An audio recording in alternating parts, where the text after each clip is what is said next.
Hello there my friends, this is the boy and his dog, and welcome to Retro Edition, where I continue my mission to play and review every game released on the Evercade, old and new. In today's video we are going hardcore, getting down and dirty and on all fours, wheels that is, as we traverse the muddy off-road delights of hardcore 4x4, the third game on the 24th Evercade Cart, the Gremlin Collection. So, without further ado, let's get started.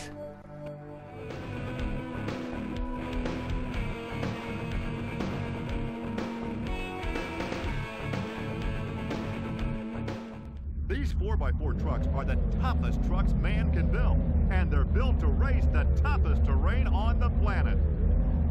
Get ready to take your first green flag of the season. Watch the hills, they really drag the power out.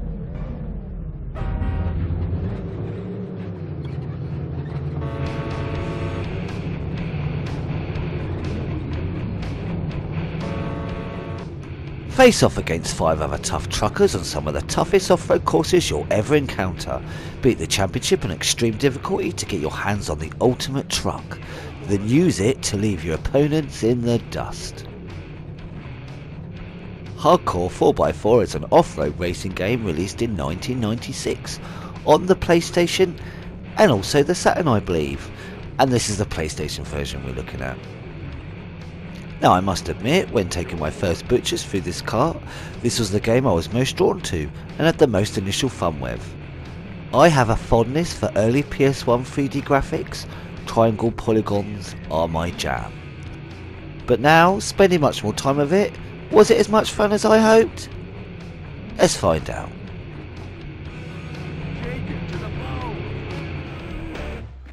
Let's see what we got.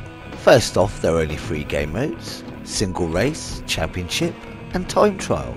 And you'll be spending most of your time in championship mode. More on that in a second. We have 6 trucks to choose from, all with different attributes and cool names like the Bushmaster and the Rockhopper. I know where I stand. There are a total of 6 tracks to race on, which is pretty much on par for a lot of games at the time. There is a fair variety of the track types: snow, gravel, rock, grass, mud and dirt. And with each track there are quite a nice selection of time of day and weather effects, including sunny, rain, fog and sandstorms. I say nice, but there is a problem with this, which I'll get to in a minute.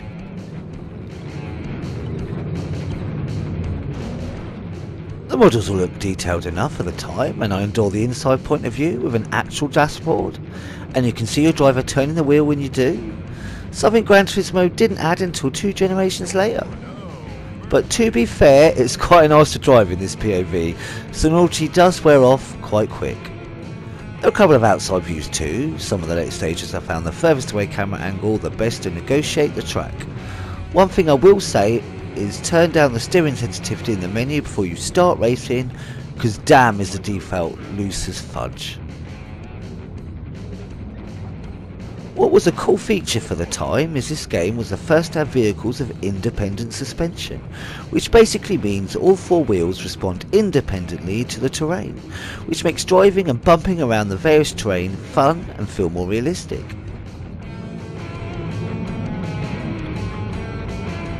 If you want to prove you've got a tough truck, this is the place you want to do it. Here in the desert, it's gonna be dusty. It hasn't rained here in 12 years.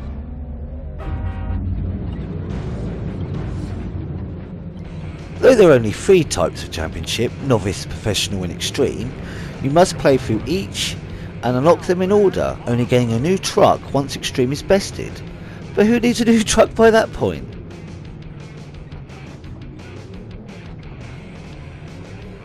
Novice is not too tricky, it's fun bumping and bashing around, seeing your opponents spinning out of control around you or flipping on their back. As long as you can get through the insane huddle and beyond, you're normally home free.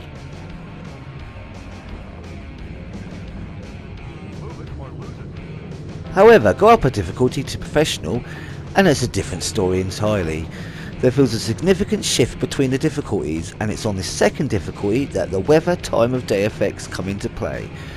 If you get a nighttime track, good luck is all I'm saying. Without a map, even if you know the track by heart, it's very easy to lose your bearings, especially if you tap a wall and spin or an opponent tries to charge straight through you like they do, sending you in a random direction. Headlights at least would have helped, but mostly a basic map in the corner could have sufficiently alleviated this problem. The tracks as a whole are a little too tight. There are a few times when areas open out, which are fun, but there just isn't enough of them.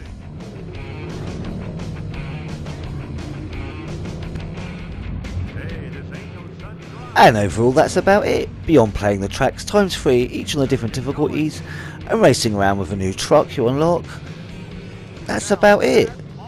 Or is it? How about a secret extra game, boosting the 6 in this collection up to 7? Warning, we are entering spoiler territory now. Okay, head to time trial and where you can enter your name as Dutchman.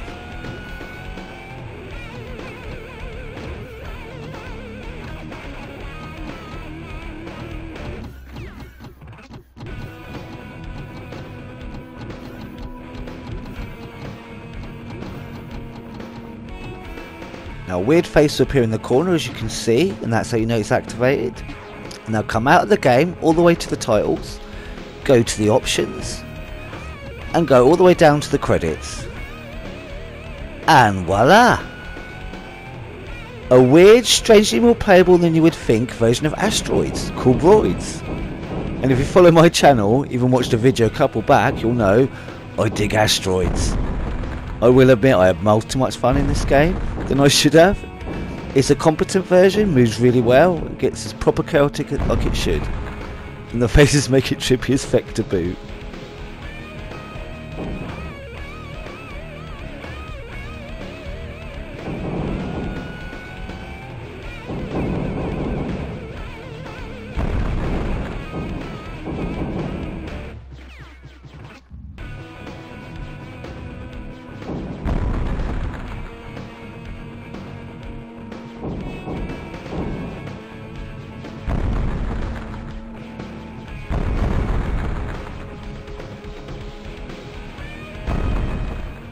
And that's not all. Do you want another one?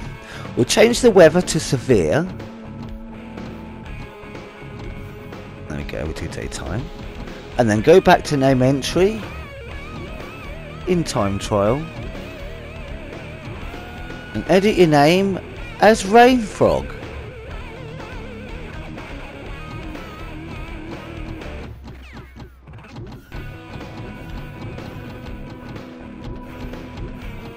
Again, a head should appear, or it would change if you've already put one in before.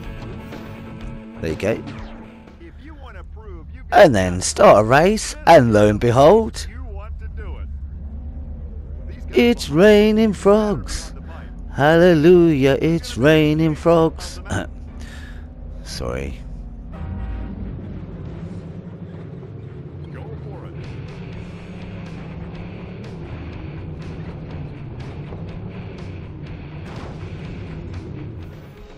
And now finally, and this is super spoiler territory, so if you don't want to know, stick your fingers in your ears and them in your eyes.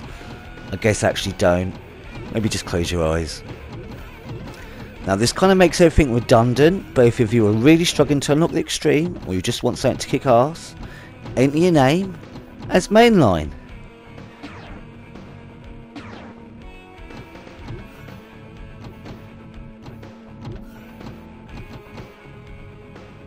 And if you look, it unlocks all the classes, so you can do Pro and Extreme, and it also unlocks the ultimate car called Mother, which whacks out in everything. There you go.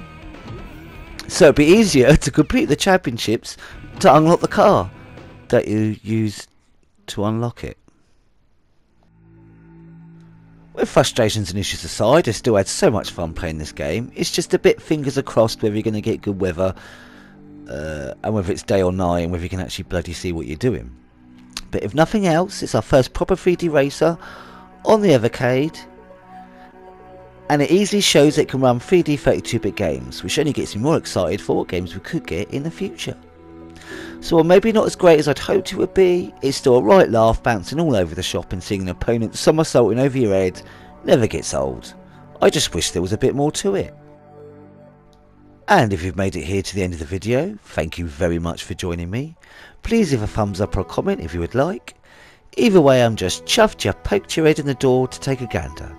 Join me in the next video where I'll be doing my review and final thoughts on May's Game of the Month, Nessie the Robot.